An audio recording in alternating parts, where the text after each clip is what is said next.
every Maine business adds value to our state. Diversity adds strength and beauty to our communities. We each have different journeys with a common goal: to prosper and contribute to a vibrant, thriving future in Maine, all to help strengthen the economy. Greenlight Maine and Bangor Savings Bank present Elevating Voices, a celebration of Maine's diverse business community.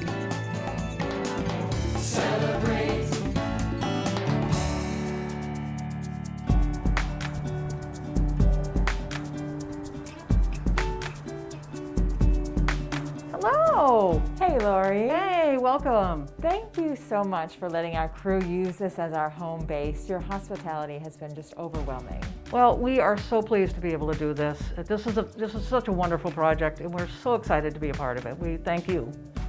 So right now we are in the L.L. Bean house, and L.L. Bean has been very gracious, a wonderful partner, and has helped us furnish this entire house. So we always have had a good relationship with L.L. Bean, and I like to think of us as the Harrisseekit Inn is the other iconic family-owned business in Freeport. Well, this is a dream cottage, and I can't get over how many places there are to sit. Yeah. Well, you know, the whole idea is to be comfortable while you're here, and that's what we're all about. So thank you. Where are you folks off to today? So we're heading over to Bucksport to spend time with a former mill worker, and then to Booth Bay to learn about cooking with Mumbai to Maine. That sounds yummy. Well, I hope you folks have a wonderful day. It's the spirit of New Englanders that inspires all of us to do more. It's in our employees, our customers, and our communities. Every day we do more because at Bangor Savings Bank, we truly believe you matter more. Whether you're cutting edge or looking at a traditional industry in a whole new way, if you want to innovate and if you want to grow, if you're an organization here in Maine, we want to support you. We're the Maine Technology Institute. At Hannaford, you're not just shopping at a supermarket. You're buying local. Because we're buying local every week. Whether it's fresh produce from a family farm or products from local businesses. Hannaford Supermarkets. Greater than groceries.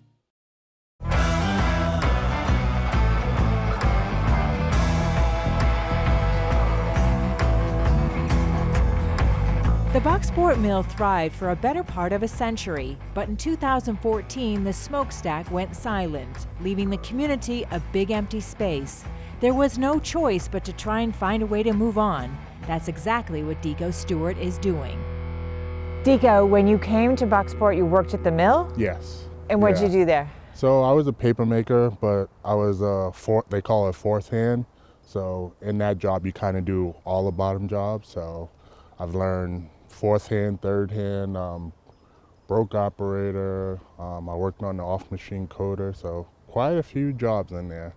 You know, pretty much anywhere they needed me. Yeah, 75% of the town worked there. So what happened when it shut down? Well, for me, it was a big loss. I was trying to figure out what I was going to do next, and I knew I wanted to be a barber before the mill closed. So I knew they had a retraining, for all the people who worked there. So I said to myself, I'm gonna try and follow that path now, something I've done forever. So it just kind of made sense to me. I was just trying to figure it out, like most of them, A lot of these guys spent a lot of years working in that mill, and, probably they all thought they were probably retire there, so it's nothing you can really say. It's just kind of, it's the main way to be resilient and just kind of figure it out. And I think that's what most of us done, just onward, upward kind of deal, But it hurt, but we figured it out. Tell us about the retraining program. The retraining program was located in Orland. So with that, it was a way to get us all back into new jobs. So when I went there, they asked me what did I want to do, and I told them I wanted to be a barber.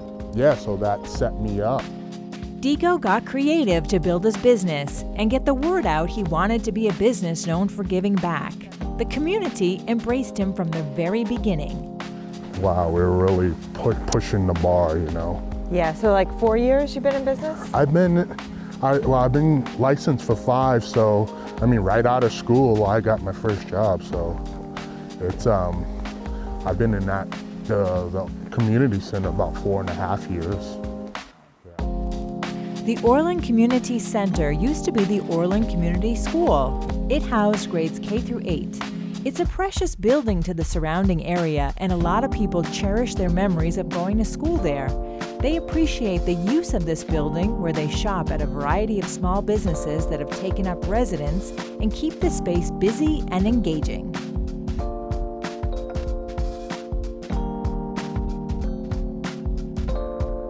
Hi, Deko. Hey guys, Deko. how you doing? How are you? Very good. So good to see you. Same here. What is going on? Well, it's always good to be in here. It feels like home. Yeah. Yeah. Thank you. Your place is absolutely gorgeous. I love the way you decorated it. Oh, thank you guys so much. This is all of me put into this place, you know. So I love your shop because I like the way you personalized everything, and it seems like you built a lot of that yourself, right? Yes. Tell me about that. Well, before I moved to Maine, I don't think I could build anything, but I'm artsy, you know? But one thing about working in a paper mill, you know a lot of people. And you have family members. My wife's stepfather, he does drywall, so I had a reference there. You know, I've done all the flooring in my house just through the old do-it-yourself things at the Lowe's, you know? People in Maine figure things out, you know. I wanted to bring a little of the city element into it without bringing the city to Maine, you know. We want the cool haircuts, we want the cool design, we want that vibe, but we don't want that vibe, you know what I'm saying? Yes. So that was a cool opportunity to just do my version of what a barbershop should look and feel like. And it goes back to, you know, my parents. You come to their home, no matter who you are, you're welcome. So that's what we have for a barbershop. When you come in there with me or Ashley, 9 times out of 10, you feel like you've been coming here for a while, you know, and that's the vibe we're going for. We try to make people instantly a part of what we're doing. The design certainly helps, but the vibe even more because we feel it, my kids feel it every time they come to your shop as well. But I know beyond that, you do have this really special connection with your community through your giving. Yeah. So tell me more about that. You do have a foundation you started, Tips for a Cause. All these pay it forwards were becoming popular, and like somebody will buy you a coffee or buy you this and that. And I just want to do it differently, you know. I want to put my little spin on it. So I had started this tip jar, and I would put it out there, and at the end of the day, how many haircuts I would put $1 in for every haircut. And it just became that thing for me. And then one day I had this customer like, what's that about? And I told her, every day I get a haircut, I put $1 in. You know, when it gets to $20, it gave a haircut for a kid who couldn't afford a haircut. And she goes, Deko, you can't do that alone. And that's where the tip jar, I put it right on my station. If people want to put $1 in there or whatever they want to throw in there, perfect, you know, because if you weren't gonna help out, just coming to the shop was gonna help somebody out, you know. And, you know, having 2 boys, you wanna teach them it's better to give than receive, you know. So that was the whole thought. I'm like, man, I spoil my kids, you know, and they need to know it's better to give than always looking to receive something. So then it became a goal of, wow, it doesn't matter what the magic number is at the end of the year, I'm gonna go in my pocket and make it 50 haircuts every year. And we did that up until COVID. I think COVID hit in March 15 for us. I closed my doors. So this year, I was like, well, this is the last year. Whatever money's left over, we'll write those vouchers. And that's why I hooked up with Amy, and she's amazing. So she's gonna make sure those vouchers make it out into the community. And, you know, we'll kind of see what that do. Well, I had reached out to Deko because I'd heard he was putting vouchers out into the community for people to come in and get free haircuts. And I knew they were going through the school system, and kids were taking them, but they weren't necessarily coming in. They weren't using them. So we ended up talking about having them get into the local food pantry. So when people come once a week to get their food, they could pick up a voucher for a haircut. Hey, how you doing, Amy? We got the vouchers all ready for you. Oh, perfect. Hey, Dan, you want to grab those vouchers? Here you go. Thank you so much. No problem. Have a great day, guys. You too. Good to see you. Bye, Amy. Have a good one. So you went from pretty much losing your job to being a job creator right here in Maine.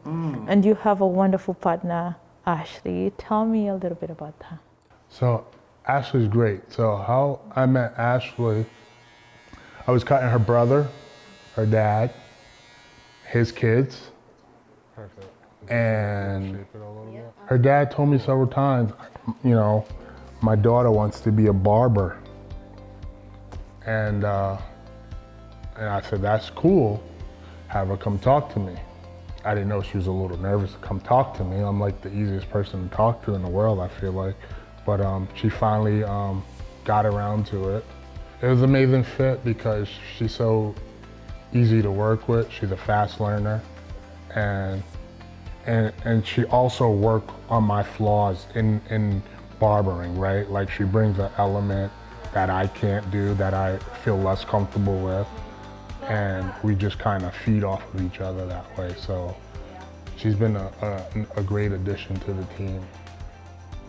So that last day of work at the mill, what was that day like? What was that moment like for you? It was tough. It was a tough moment, you know, and I didn't have it all figured out. But the retraining part of the process kind of told me things were going to be all right, but, you know, it's hard to leave that kind of money and know that things are going to be all right with life, you know. But you chose to stay. You didn't pack up and leave because it seems like back sport is really close to your heart. And this is where you really wanted to build community, right? Yeah, I did choose to stay, you know. It's a cool town, you know. I talked about it being resilient and, you know, you figure it out, you know. You find that thing. And I found that thing, like I said, I've always done it, but I never ever thought of it as a career. It was just that thing I've always done. And I didn't know what was gonna happen, but I was gonna give it my all, you know. And that was my real push, but I was nervous like every one of those guys walking out that door that day, you know. But who knew it would turn into this blessing for me. What does Deko do for fun?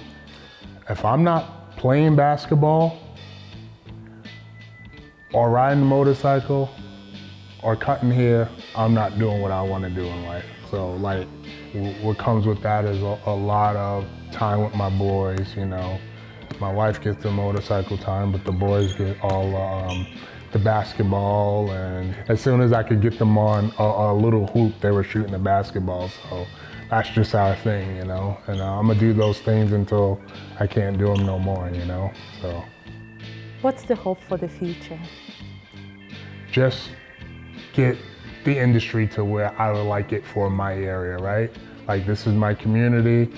There's been people rocking out with us from the beginning. And you know, I like to say we pick up all the fancy haircuts around the area. Social media's happened and people are looking for these real cool haircuts, and we just want to be the place that could provide that, you know? Yeah, that's my goal.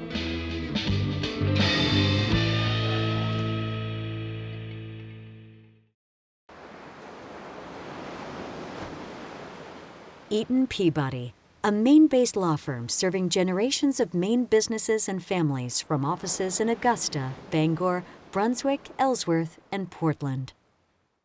Running a small business here in Maine is personal. At Kennebec Savings Bank, you'll work with local people who are just as invested in your success as you are. Every one of us. Experience the difference at Kennebec Savings Bank today. ARB's advisors are providing savvy solutions to Greenlight Maine startups, closely held businesses, and organizations that operate internationally. And we're doing it the way you'd want Mainers to, guided by our local, sensible values. The coastal town of Boothbay is home to Cherie Scott.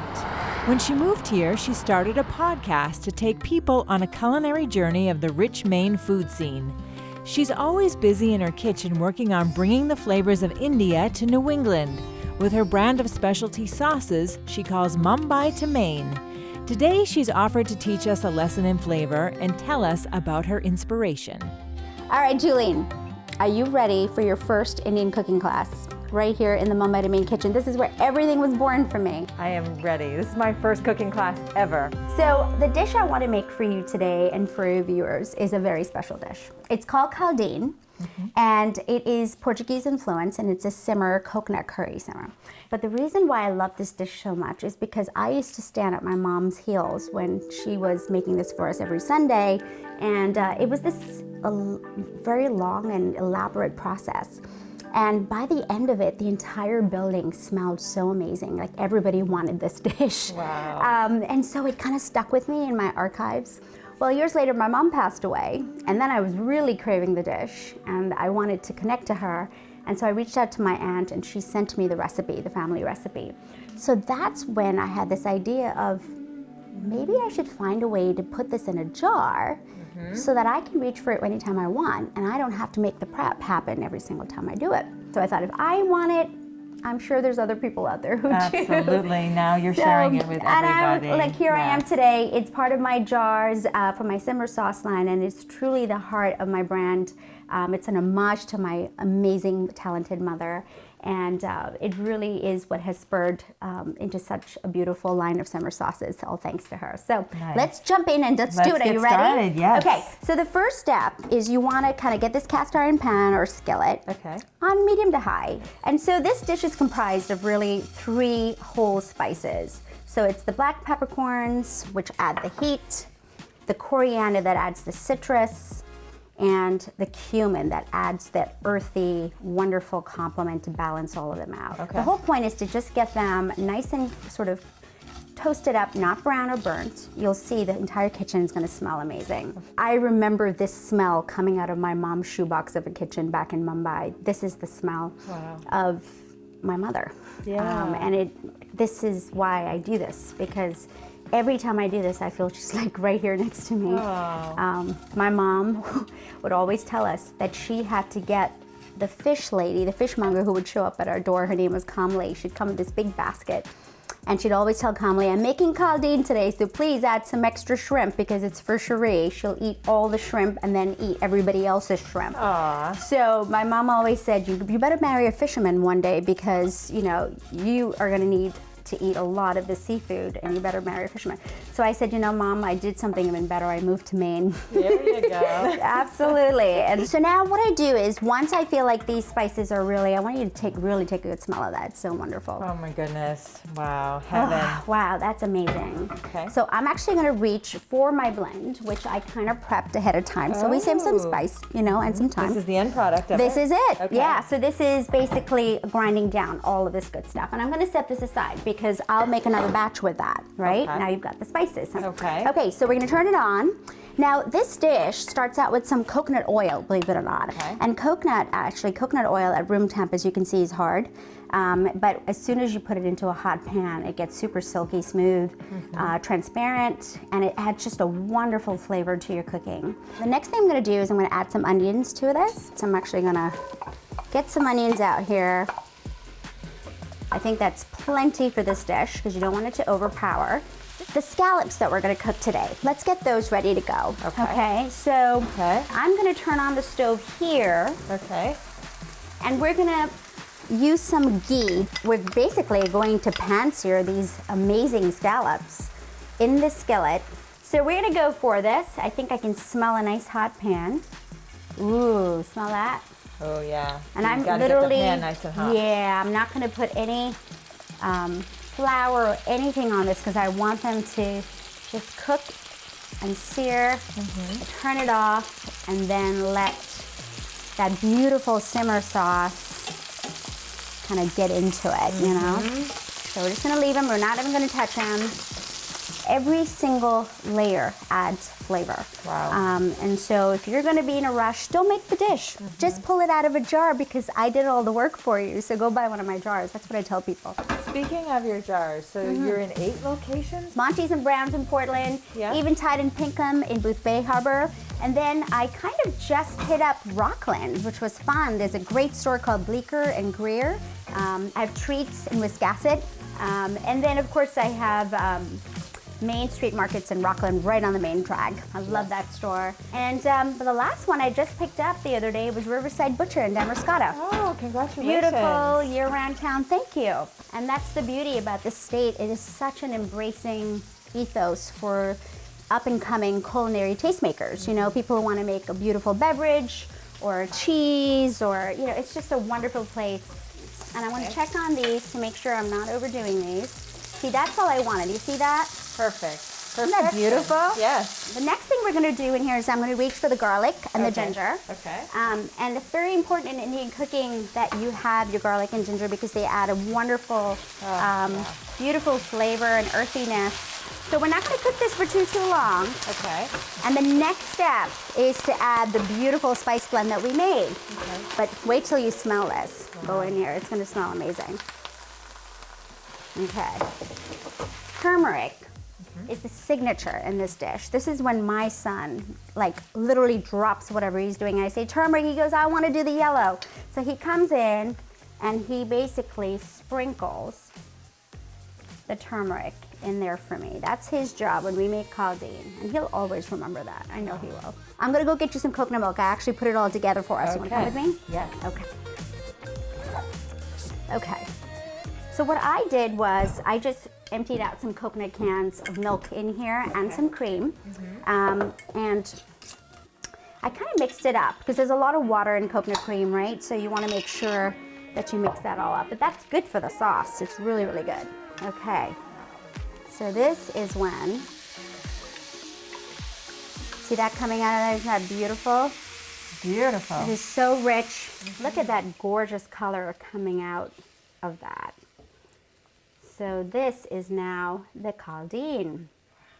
So I have used coconut vinegar to make it. And this beautiful vinegar kind of brings this dish together with some Himalayan pink salt, which adds a beautiful, wonderful, sort of a citrusy, bright flavor. And believe it or not, good old sugar. Oh. So this is why this dish becomes addictive. And why is that? Because it's got sweet, it's got salt, it's got acid from the vinegar and the toddy, and it's got the beautiful spices. Okay. So I thought, okay, I am going to make this and put this in my jars so that everybody else can know what I'm talking about. Yes. And be transported to the beaches of Goa. Oh, amazing. You're amazing. All right, that's my mom right there. So what I'm gonna do, Julene, is the best part now, is I'm gonna add these beautiful lobster tails in this simmer sauce, and I'm gonna put them this way in so that they can now simmer on low and get really happy in there. And to me, this is the essence of my story, which is basically Mumbai to Maine. At Martin's Point, we make Medicare easy, so you can focus on the good stuff. Our Generations Advantage plans offer complete coverage and all-in-one benefits that Mainers trust. The time to switch is now. Call or visit us online today. Located off I-95 in Oakland, First Park is Central Maine's most connected business park. Fiber internet, 3-phase power, and pre-permitted sites make it easy for entrepreneurs, innovators, and businesses to start or expand their business. Details at firstpark.com. Sutherland Weston, helping businesses start, grow, and expand in Maine. And empowering business owners to be persuasive and prepared. Smart, responsive, creative. SutherlandWeston.com.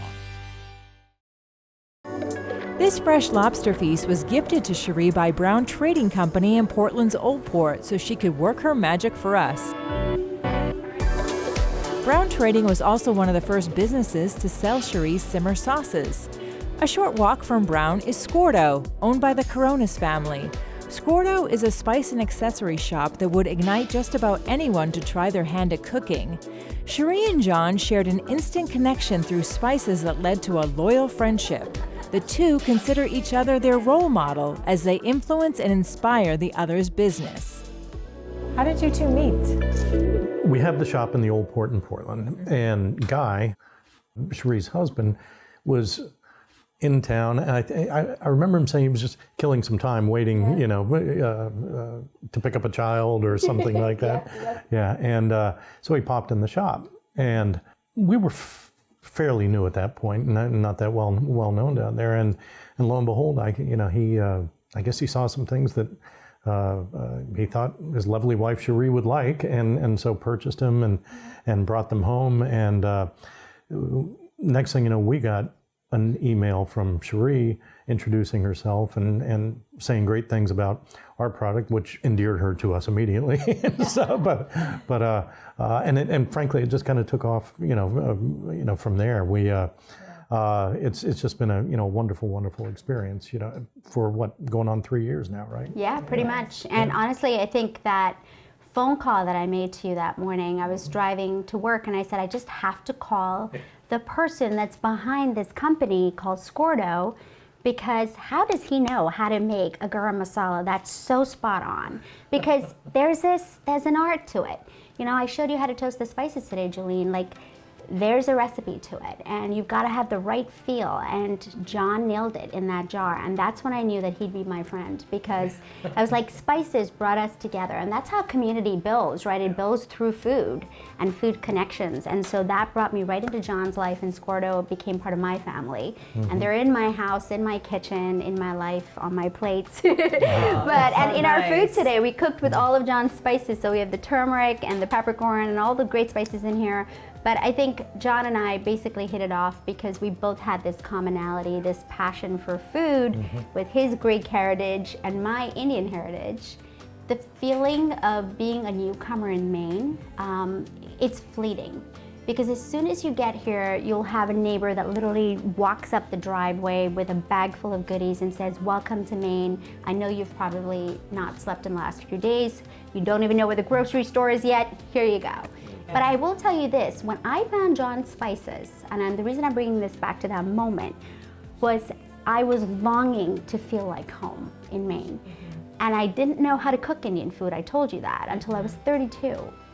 So when I started on this journey of trying to figure out how to cook this food for myself, when I opened up John's Spices and I knew that there was someone else in Maine who was doing what I was doing, it was so much more than just a jar of spices to me. It was a connection to somebody I hadn't even met yet.